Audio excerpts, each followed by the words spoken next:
बड़ी खबर महाराष्ट्र निकाय चुनाव पर, ये बड़ी अपडेट, बड़ी ब्रेकिंग। इस वक्त पूरे महाराष्ट्र में महायुति की लहर देखने को मिल रही है। 2869 में से 1246 सीटों पर महायुति के उम्मीदवार आगे चल रहे हैं। तो बहुत बड़ी खबर इस वक्त की आपको बता रहे हैं, महाराष्ट्र निकाय चुनाव से जुड़ी हुई पूरे महाराष्ट्र में महायुति की लहर साफ तौर पर देखने को मिल रही है। हालांकि आपको टेली के जरिए बता भी रहे हैं, देखिए बीजेपी प्लस 127 यानी कि 100 का आंकड़ा जो है पार कर चुकी है। शिवसेना प्लस की बात करें 67, कांग्रेस 12, अदर्स 8 और ऐसे में साफ तौर पर महायुति की लहर पूरे महाराष्ट्र निकाय चुनाव में देखने को मिल रही है। मैं एक बार फिर से रुक करूंगा मुकेश जी आपका। मुकेश जी, बीएमसी की बात अगर छोड़ दें, बाकी जगहों पर क्या हुआ विपक्ष के अलायंस को, वहां पर क्यों ये पिछड़ गए? नहीं, देखिए, ये पूरे प्रदेश में भाजपा और उसके गठबंधन के साथी भाजपा के नेतृत्व में भाजपा ने पिछले कुछ वर्षों में पूरे महाराष्ट्र में अपना एक कैडर विस्तारित किया है, बहुत संगठन को मजबूत किया है, संसाधन दिए हैं, जिससे भी जो छोटे से छोटी इकाई भी है उस पे अगर कोई भाजपा का पदाधिकारी बना है, वो कल तक भले किसी भी पार्टी में रहा हो, किसी भी तरह का काम करता रहा हो, लेकिन उसको तमाम संसाधन उपलब्ध कराए गए हैं, उसका मनोबल मजबूत किया गया है। तो संगठन के स्तर पर दूसरा जो उनका जो सबसे बड़ा प्लैंक है कि मोदी जी के नाम पे, और तीसरा जो एक कहें कि सांप्रदायिकता की राजनीति है, इन तीनों पे जम के काम हुआ है महाराष्ट्र में। तो इन तीनों का नतीजा पूरे राज्य में जितने भी स्थानीय निकाय आपके पास एक बड़ी खबर आ रही है, नागपुर में बीजेपी का दमदार प्रदर्शन रहा है। 151 में से 101 सीटों पर बीजेपी जो है फिलहाल आगे चल रही है। बड़ी खबर इस वक्त की नागपुर से आपको बता रहे हैं, नितिन गडकरी वहां से आते हैं, बढ़ चढ़कर उन्होंने प्रचार प्रसार भी किया था और 151 में से 101 सीटों पर भारतीय जनता पार्टी आगे चल रही है। ये देखिए, उसके बाद अब बीजेपी के वर्कर्स में चाहे वो महिला कार्यकर्ता हो, पुरुष कार्यकर्ता हो, सभी अब निकलकर जश्न मना रहे हैं। रंग अबीर गुलाल उड़ाए जा रहे हैं, ढोल नगाड़े बज रहे हैं, मिठाइयां बांटी जा रही हैं।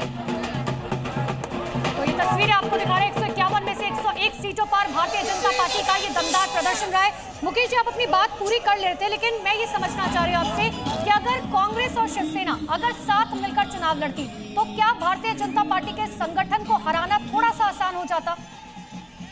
देखिए, मुझे ऐसा कुछ दिखाई नहीं दे रहा। जिस तरह का भाजपा ने और भाजपा के साथ शिवसेना एकनाथ शिंदे गुट ने मिलकर जिस तरह का काम किया था उसमें स्पष्ट था, और कांग्रेस अगर मिलकर भी चुनाव लड़ती तो भी मुझे बहुत फर्क दिखाई दे नहीं रहा है, क्योंकि इनके भी जो अब तक के नतीजे रहे हैं, जो प्रदर्शन रहा है, वो कोई इतना उत्साहजनक नहीं रहा है कि वो चाहे कांग्रेस हो या शिवसेना उद्धव ठाकरे हो, राज्य में रहे हों या स्थानीय निकायों में हो।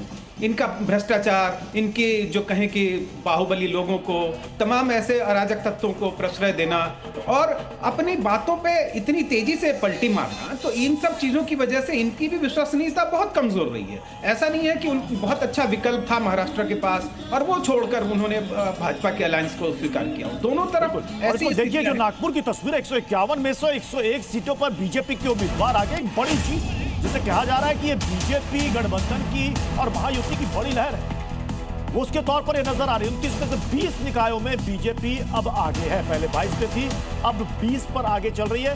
फिर भी ये आंकड़ा बड़ा है, इसे एक महायुति की लहर के तौर पर भी देखा जा रहा है। अंकुर हमारे साथ जुड़े हुए हैं, मैं आ रहा हूं अंकुर सर आपके पास। जल्दी से मैं अपने ग्राउंड जीरो पर अपने सहयोगी का रुख करूंगा, लेकिन एक ब्रेकिंग खबर एक बार फिर से बताते हैं। रुझानों पर आशीष शेलार का बयान भी सामने आ गया है, जनता का धन्यवाद करना चाहता हूं। रुझानों पर आशीष शेलार का ये बड़ा बयान, रुझानों में साफ तौर पर महायुति की पूरे महाराष्ट्र में लहर और बीएमसी में बीजेपी प्लस की सरकार। मैं ये स्पष्ट करना चाहता हूं, सभी 29 महानगर पालिका के चुनाव में मतदाताओं ने सहभागिता दी और इस लोकशाही महोत्सव में साथ दिया, इसके लिए मतदाताओं का धन्यवाद। पूरे चुनाव के नतीजे आने के बाद उस पर भाष्य जरूर करेंगे। अंकुर, जरा दिखाइए वहां की तस्वीर, बीजेपी वर्कर्स की कई जगह से तस्वीर सामने आ रही, रंग गुलाल उड़ रहे हैं वहां। बिल्कुल, लेकिन आपको थोड़ा सा मायूसी होगी। बीजेपी के मुख्यालय से मैं जो तस्वीरें दिखाऊंगा यहाँ पर फिलहाल कार्यकर्ता जो एक्सपेक्टेड हैं उतने नहीं आए हैं अभी फिलहाल। जो पार्टी के जो कार्यालय में काम करने वाले जो लोग हैं, प्रदेश कार्यालय में काम करने वाले लोग, वो जरूर आपको यहाँ पर देखने के लिए मिलेंगे। इक्का दुक्का जो लोग आए हैं उनसे हमने अभी थोड़ी देर पहले बात भी करी, हम दोबारा एक बार उनसे आपको बात करवा के दिखाएंगे। ये वो लोग हैं जो जश्न मनाकर आ रहे हैं और यहाँ पर अगले जश्न की तैयारी में शामिल होने जा रहे हैं। लेकिन फिलहाल बीजेपी ने अपने जितने भी तमाम कार्यकर्ता हैं उनको एक संयमित तौर पर ही आगे बढ़ने के लिए कहा। एक बार ये स्थिति आने वाले 1 घंटे में और साफ हो जाएगी तो 1 घंटे के बाद मुझे लगता है प्रत्युष यहाँ की तस्वीर दूसरी होगी। फिलहाल तो यहाँ पे आपको मीडिया कर्मी ज्यादा दिखाई दे रहे होंगे, लेकिन थोड़ी देर के बाद मुझे लगता है 1 घंटे के बाद, क्योंकि ऑलमोस्ट जो आंकड़ा है बीजेपी 100 को टच करने जा रही है अपने दम पर। लेकिन जो कार्यकर्ता हैं वो यहाँ पर रंगों से सराबोर हैं। अजीत जी, बहुत जबरदस्त होली खेल कर आए। अंकुर जी, आपको भी बहुत बहुत शुभकामनाएं। ये शुभकामनाएं मैं क्यों दे रहा हूँ बताता हूँ दर्शकों को। अंकुर जी जिस तरीके से मुझसे बम पकड़ के सवाल कर रहे हैं, मैं भी इनका साथी था किसी जमाने में, और हमारे एक साथी नवनाथ बंद आज मुंबई म्युनिसिपल कॉर्पोरेशन के इलेक्शन में चुन करके आए हैं। एक श्रमिक पत्रकार इलेक्ट्रॉनिक मीडिया का आज जीत करके आए हैं चुनाव में, और ये जीत मुंबई की जीत है।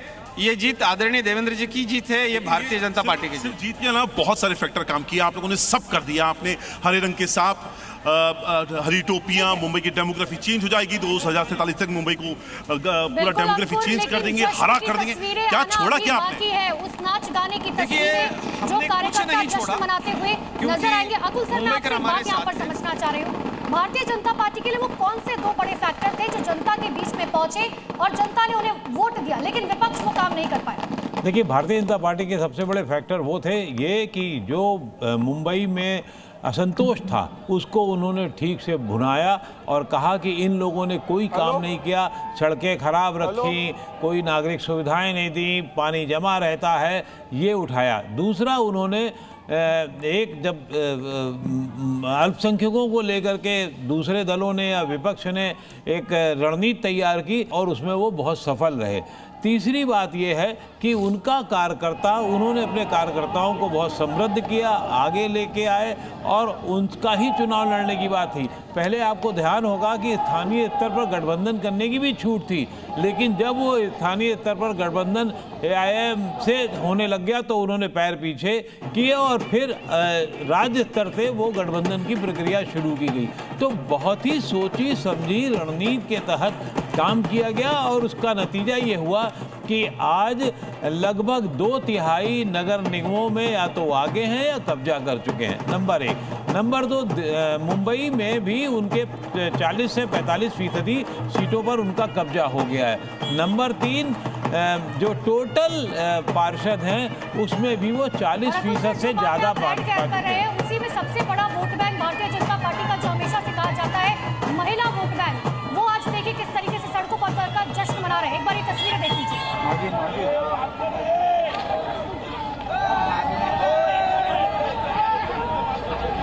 महाराष्ट्र की जो संस्कृति है वो वहां पर साफ तौर पर देखने को मिल रही है और सीधी तस्वीर हम आपको दिखा रहे हैं मुंबई से। देखिए किस तरीके से वहां पर जश्न मनाया जा रहा है। भारतीय जनता पार्टी के लिए आज का दिन बहुत खास, क्योंकि अब भारतीय जनता पार्टी का मेयर बनेगा। लगभग टेली अगर आप देखेंगे बीजेपी प्लस 127, शिवसेना प्लस, ये सन्माननीय मतदारों की जीत है जिन्होंने हम पे भरोसा रख के हमें इतने वोटों से जिताया है। मैं पूरे मतदार बंधु भगिनों का मैं तहे दिल से धन्यवाद मानता हूं और मेरे भारतीय जनता पार्टी के सब नेताओं का मैं धन्यवाद मानता हूं। धन्यवाद। भाजपा भी बहुत बड़ी जीत हासिल की। ये पूरा देश बदल रहा है, उसके साथ पुणे भी है, पुणे की जनता भी है। जनता सब लोगों को मालूम है कि भारतीय जनता पार्टी सबको लेके विकास का काम करती है, इसलिए सब लोग भाजपा के साथ है।